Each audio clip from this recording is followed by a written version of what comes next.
Steve will be speaking on Runaway, which is project number 4, The Touching Story. This is from the Advanced Communication Series, Storytelling. The speech is 22 minutes, meeting the requirement of a videotaped sermon for the course Homiletics. With this, Steve will complete his master's in theology. Welcome, Steve Henley.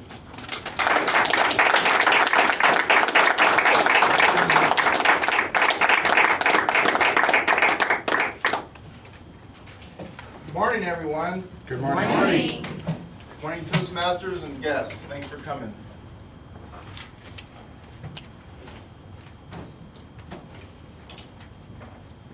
As you know, I like to use props.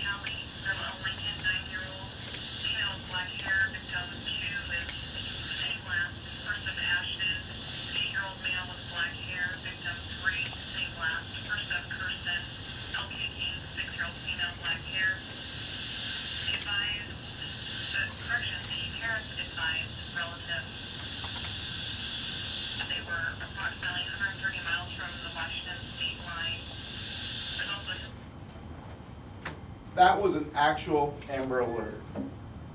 If you'll notice, these are 7 missing children here in the state of Montana. Some of you may recall one of my speeches a few years back was about my daughter running away. What happened was she ran away from home and was gone for almost a week. Now, Nicole came from a very loving home. Her and her mom, me and Tony, you know, my wife, her mom, raised her, loving her, hugging her, and just spending time with her every day. In fact, when we lived in Florida, one of the things we used to do just to hang out is we would take a short drive to the beach, and we would just go there, play with the dog, throw the ball, talk, collect seashells, and just hang out. That was the main thing. So we were really dumbfounded when Nicole became a teenager and ran away. It was a very difficult time in my life. One of the things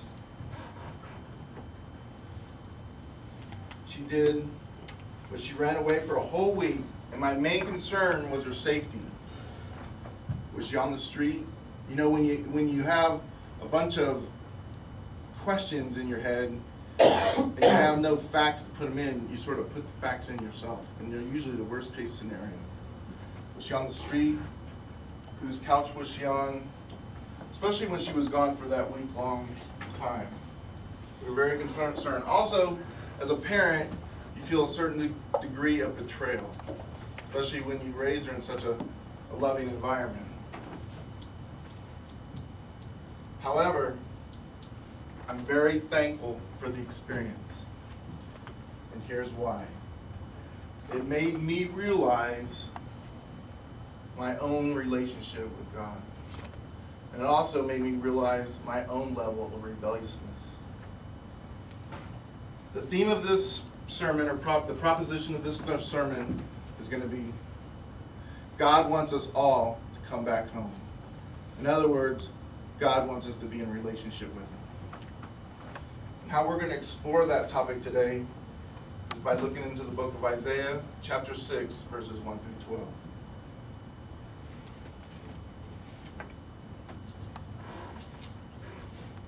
I'll read the first 4 verses to you. In the year that King Uzziah died, I saw the Lord seated on a throne high and exalted, and the train of his robe filled the entire temple. When I visually think of this in earthly terms, I think of like the royal wedding where the princess had her wedding dress train going all the way down the stairwell. Above him were seraphims. These are angels. Each with 6 wings, each with 2 wings. They covered their face, and they covered their feet. And then with 2 they flew. They were calling to one another, "Holy, holy, holy is the Lord Almighty. The whole earth is full of His glory." At the sound of their voice, the doorposts shook, and the temple was filled with smoke. In various passages throughout the Bible, you'll see where the presence of God is happening. There's smoke, and there's like an earthquake type of vibration. One of the things as you get into the Bible, you'll see reoccurring themes happen over and over. The principle from these verses I took away after studying commentaries and word studies was that God is the standard of holy. When I was also doing a word study on the word holy, I came across another word for holy is purity. And as I was thinking of that word, it just happens that at work, one of my colleagues, Denise, a friend of mine, she recently became a grandmother, and her daughter brought in her baby.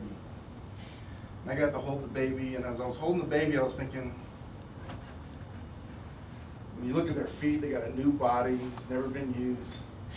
Their mind's empty, it's like a hard drive that has nothing in it yet. I mean, it's just so awesome. I'm one of the few males that works that holds the baby. I wash my hands with the sanitation stuff. But I just like doing it because it reminds me of personally when Nicole was a baby.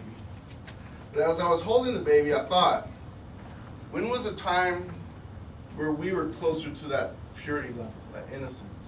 And I thought, when you and I were babies, we came here, we had no presuppositions, no prejudices, nothing like that on our heart or our mind. And then as we develop, I was reading an article about childhood development, as we have more experiences in the world, that purity starts to erode a little bit. And one of the things that I was reading about was, I noticed when you're a baby, your main thing is making eye contact. And then you elevate the experience to talking, verbally, during the toddler years. Then you elevate it to preschooler, where you're actually becoming conscientious of your items and your space. And some babies may even protect their items in space and hit or bite fellow children when they're trying to take their space or their items. So you become conscientious of things in the world. Then the next step is big boys, like 4 to 6. That's when you really become influenced by your peers and people around you. You start role modeling, you start taking on how the others you see relate. And you also start to become concerned about what others think about you. Let's move on to verse 5, where we can compare and contrast Isaiah to God's holiness standard. Isaiah says, "Woe is me," he cried. "I'm ruined, for I'm a man of unclean lips, and I live among a people of unclean lips. My eyes have seen the King, the Lord Almighty." One thing I took away from this verse is I noticed that I don't think we really become really aware of our level of rebelliousness until we have a standard to compare ourselves to, and that standard is God. We compare ourselves, often you hear, "Well, I'm a good person compared to Hitler." That's not really the standard.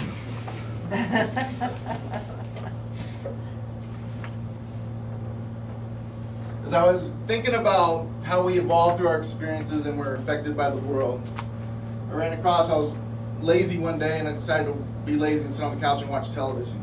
And as I was watching television, I noticed that 80-90% of the shows were about people doing crimes against each other, being greedy, or just plain self-indulgence. And I have cable, like over 100 channels. So please watch this. This is an example.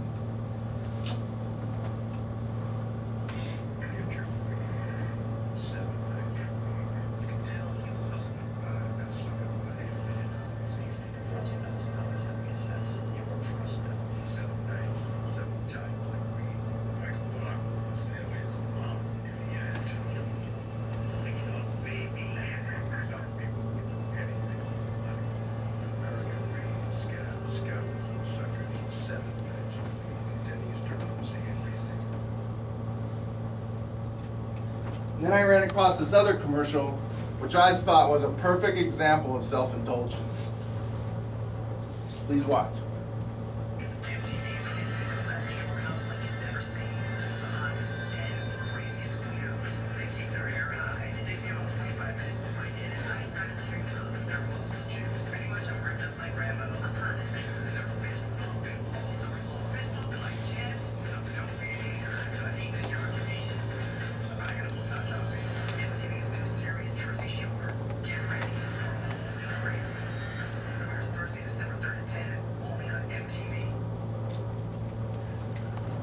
You ever had the pleasure of watching that show? No. Fist pumping. So I thought that portrayed a pretty good picture of the way we can develop in our adulthood and move away from that childhood innocence.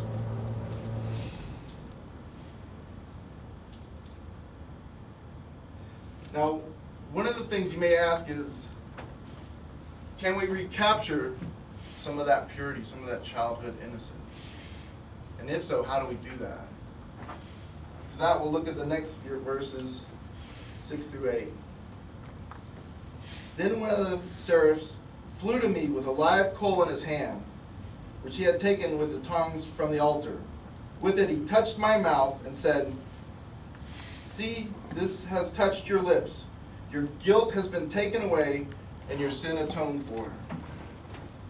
Now, the main thing that stood out when I studied this passage is if you look at it, it's very sequential.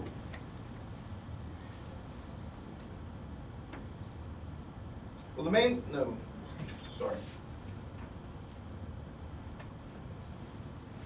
Yes, the main thing is very sequential. First, Isaiah apologizes to God. Step 1, it's sort of like a math formula. You can't put step 3 before step 1. Isaiah apologizes to God, then God discharges his behavior, and then he can clearly hear God, and then as soon as he's hearing God and more in tune with him, he wants to go out and serve him, not do something selfish. I saw an illustration of this in the next video. This gives you an illustration of radical change in nature.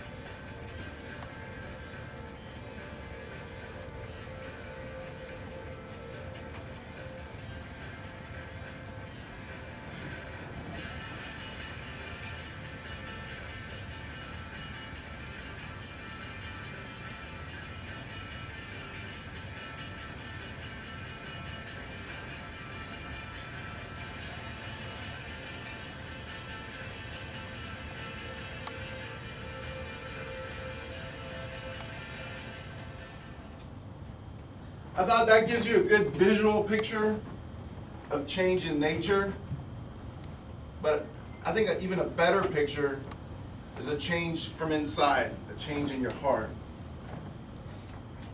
And we all have these experiences that test us, but are you going to grow and radically change from the experience, or is the experience going to drag you down?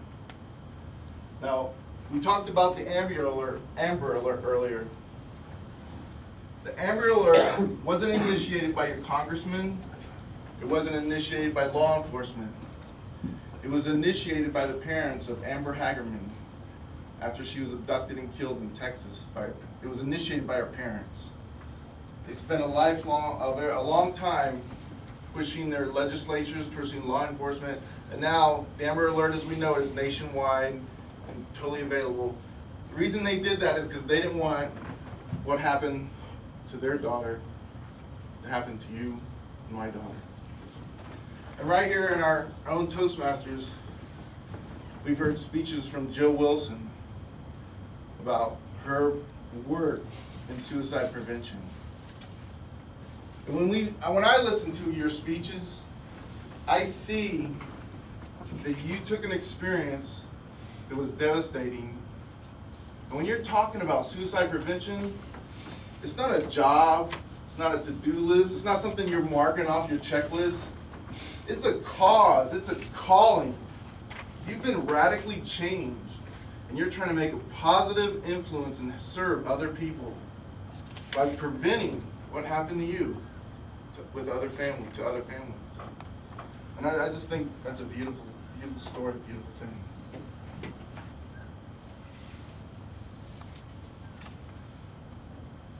Unfortunately, many people will have experiences like I had with Nicole, Jill had with her son, parents of Amber had with her daughter, and they'll never get through them. They'll never get through that experience because they've never looked for some other source besides from just within. Unfortunately, many people will reject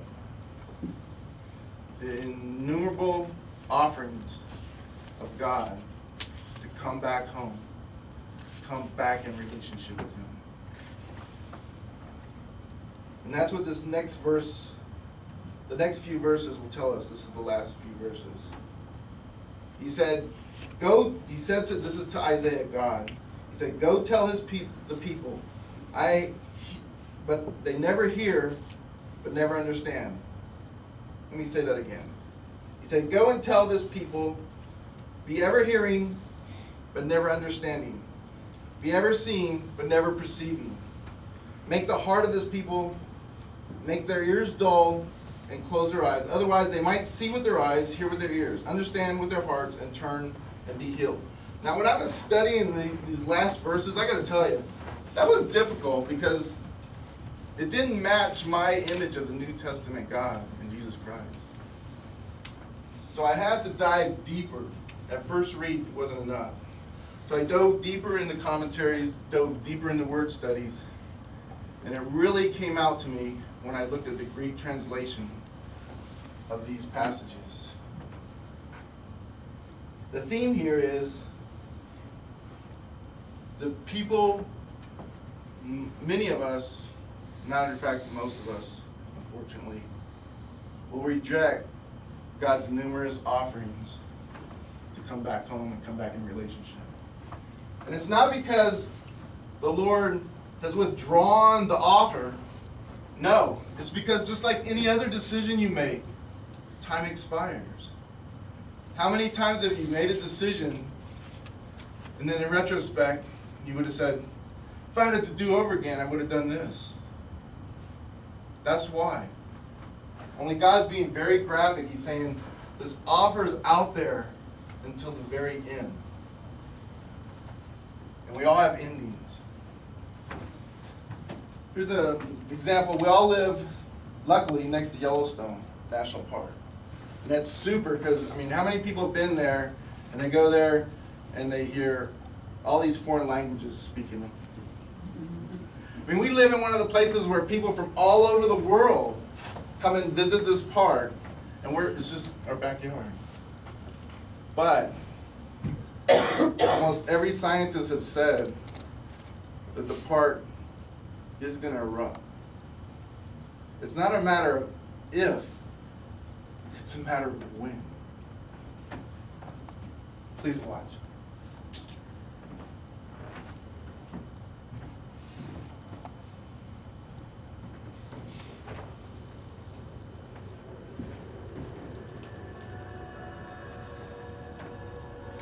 I thought that looked like Paradise Valley, since I was just at Chico's.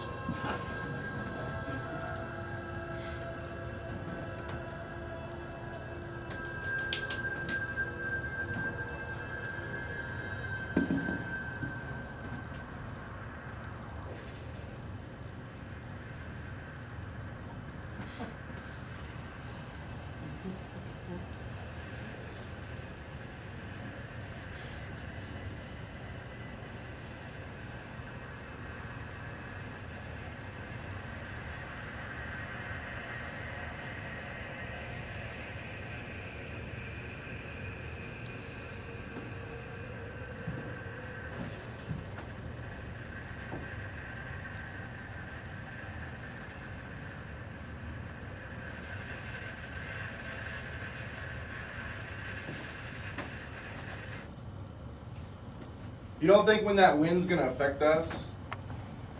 You don't think that wind's going to be time's up?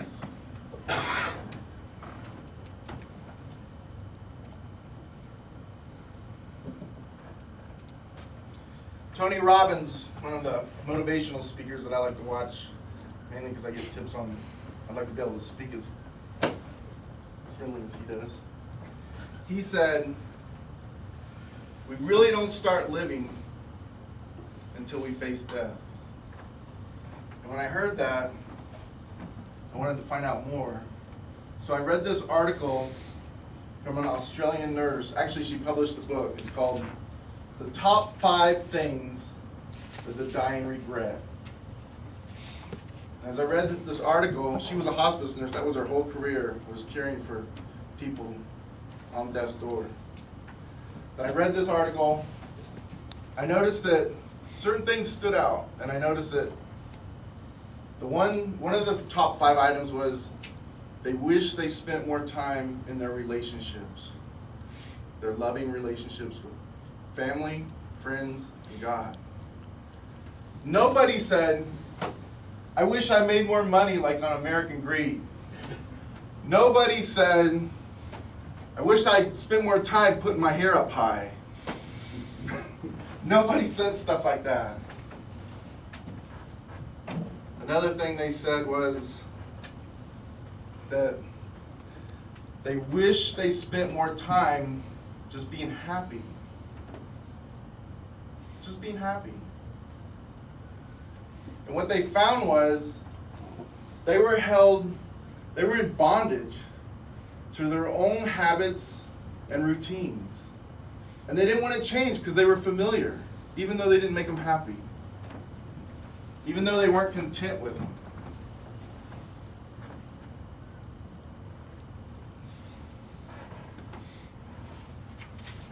I want to close with this. I want to close with a warning.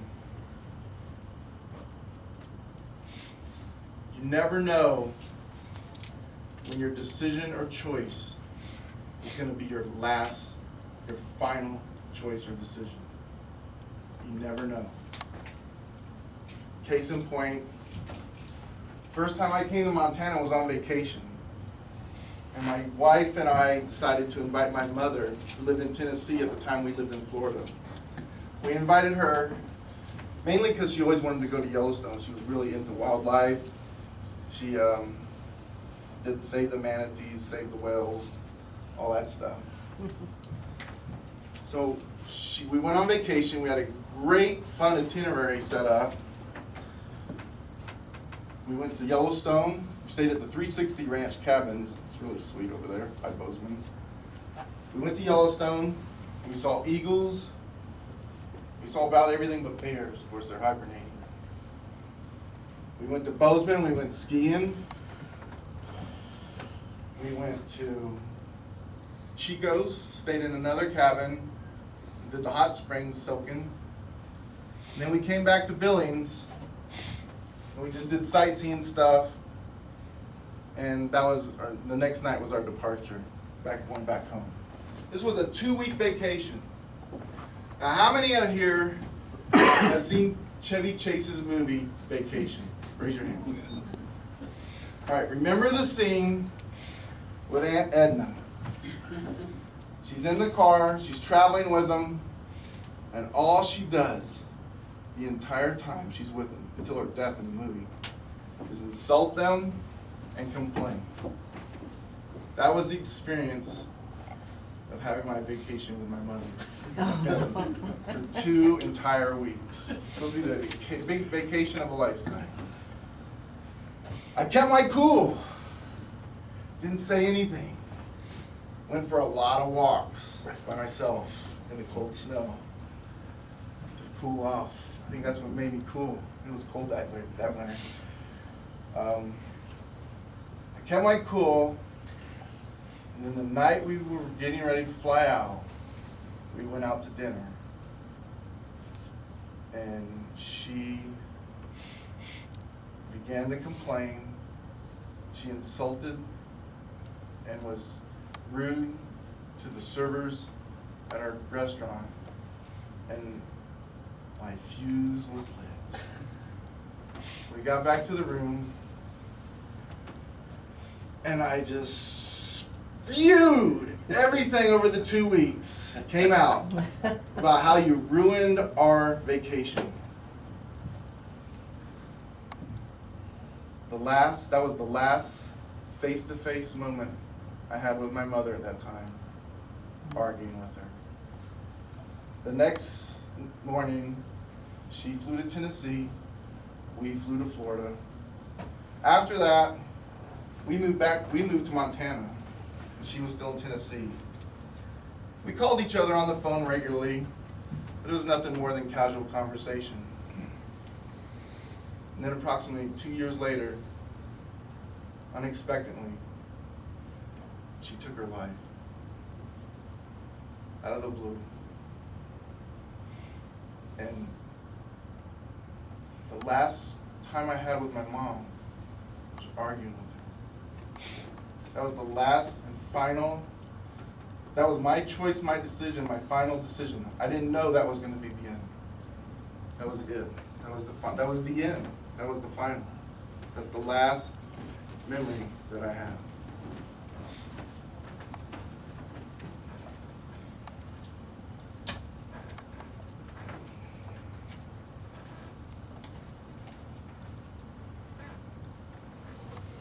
One day,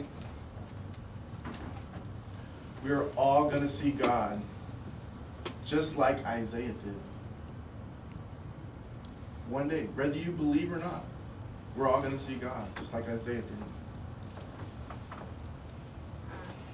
However, until now, the only way we can have this relationship is on a spiritual level.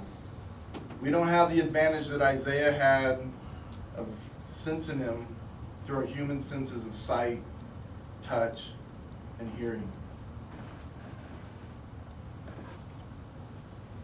Now, I know most of you don't believe that you have to experience everything personally in order to believe it. Because if you did, you wouldn't read a book and you wouldn't listen to other people's advice or opinions.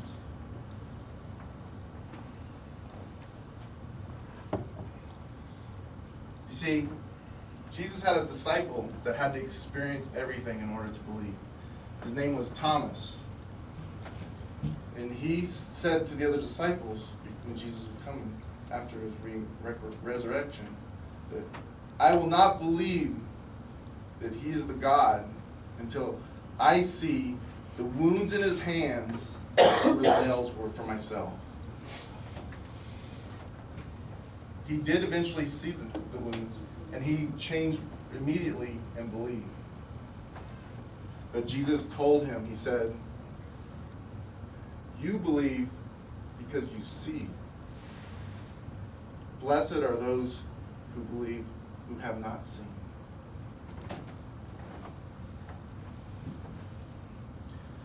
As I said, the theme of this passage is come back home, come back in relationship. But I submit to you that that's not just the theme of this passage, Isaiah chapter 6, verses 1 through 12. That's the theme throughout this entire book. From Genesis 3:8, where God's walking in the garden with Adam and Eve, all the way through to Revelation 3:20, where Jesus is knocking at the door, asking to come in. Jesus is knocking on the door right now. That's the good news. The offer still stands. He hasn't withdrawn it, and time is not up.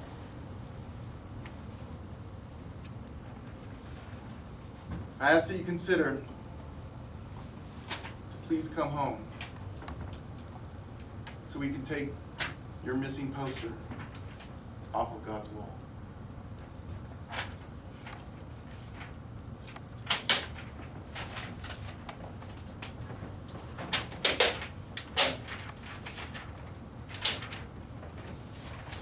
Thank you for listening.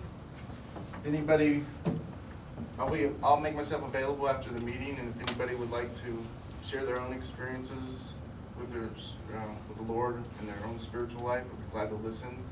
If anybody would like to know about having a relationship with Jesus Christ, I'll be glad to talk to them. Thank you very much for listening to me this whole time. Thank you.